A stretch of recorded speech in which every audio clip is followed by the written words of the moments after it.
More and more print newspapers are unfortunately going out of business. According to stats from Northwestern University, since 2005, over 3,200 newspapers have closed or merged. However, as large papers struggle, some small-town newspapers continue to print, and many thrive. Joining us this morning to talk about the past, present, and future of print journalism are Lori Arsenault with the Gorham Times and Ed Pierce from the Windham Eagle. You guys, thanks for coming on. Appreciate it. Thank you. Yeah, first of all, I'm holding some of the papers right here, and I mean, this is something that I'm just shocked to see, because I grew up reading newspapers all the time.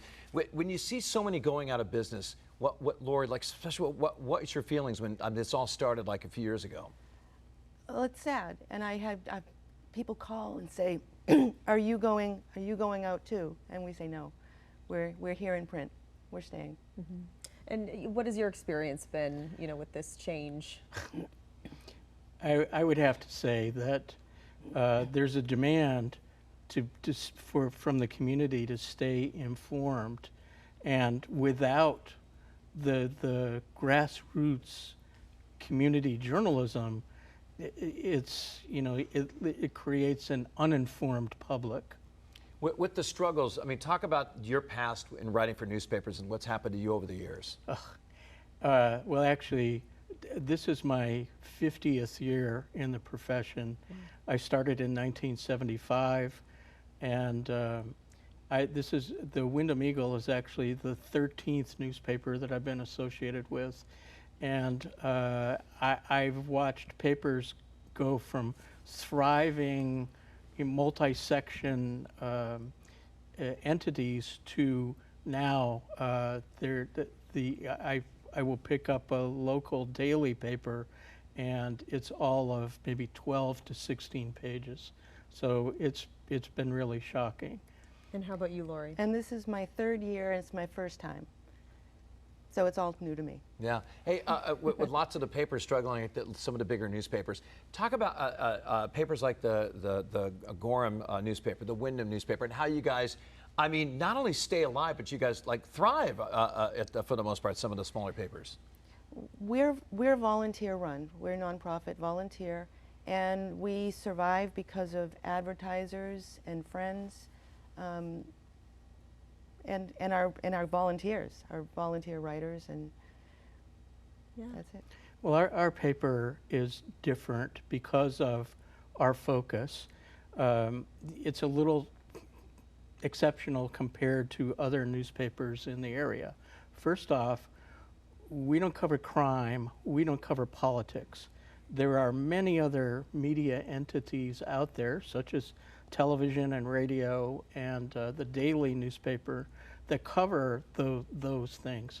So we are positive and solutions-based journalism, which means basically we focus on the community. And the community is schools, churches, businesses, veterans organizations, everything that's relevant to the community and the daily lives of people who live in that community. We owe our success at the Windham Eagle to a number of reasons. First is we have outstanding success and support from the community. Secondly,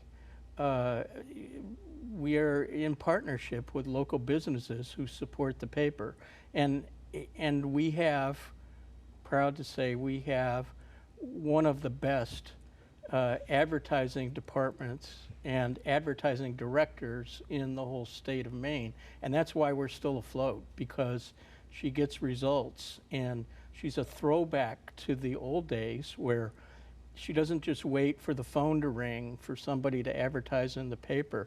She works in partnership with them. Her name is Melissa Carter, and she's a dynamo. Back to where I first started in journalism, this is the type of advertising person that you really need. And lastly, there's an abundance of great stories that out there in the community that wouldn't see the light of day otherwise if it wasn't for our paper and papers like the Gorham Times. And like the Windham Eagle, we're very much about the community. We're celebrating our 30th year this year. Very exciting. And our past writers are still members of the community. So we're really all about the community. I'm so curious, Lori, what drew you to get involved in this industry, kind of knowing, you know, about some of these other papers and how they've had to close? I didn't know anything like that. When I first started volunteering, it was just for the community section, and then I became the managing editor a couple years later. And it's been an experience I have learned from my senior writers, and we can't do what the Press Herald does. We can't do breaking news because we're biweekly. You know, we do things that last, you know, tell about what happened. We talk about the community. We always remember we're talking about our neighbors. We don't avoid stories, but we talk of them. We're writing about our neighbors. Yeah, let's talk about one of the most important things are advertisers. When I open one of the weekly or biweekly newspapers, I see that's such an important part, an entire page with tiny advertising. And they're talk about the loyalty from that to help you guys keep afloat. Oh, absolutely. They're doing two things. They're publicizing themselves, but they're also supporting us, and they know that. And the ones that stay with us, yeah, they're just. We couldn't do it without them. Well, our advertisers also, every so often, will have a campaign to a portion of our advertising revenue will we'll make a donation to veterans or the Windham Raymond Boosters Club. It's usually depending upon what time of year it is, we'll have a campaign in which we'll go to our advertisers and tell them that a portion of the funds that we raise will go towards a good cause. So we are really in partnership with those businesses that are the underlying fabric of our community. Ed, what do you see for the future of print journalism? I'm not real optimistic. Having worked for daily and weekly papers across the country, I believe that people want verified information, but they also want it to be tangible. They want to hold it.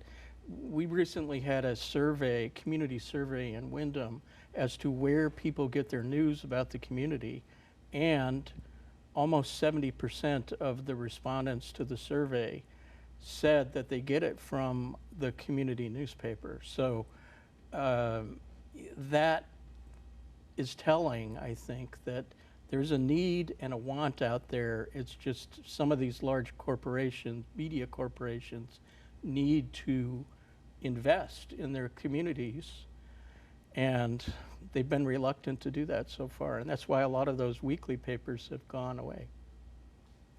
All right, thanks for coming on, you guys. We appreciate it, and you continue to have them at grocery stores and convenience stores all across the state that we can grab and go. Yeah, thanks for all the work you do. Thank you. Appreciate it. Thank you.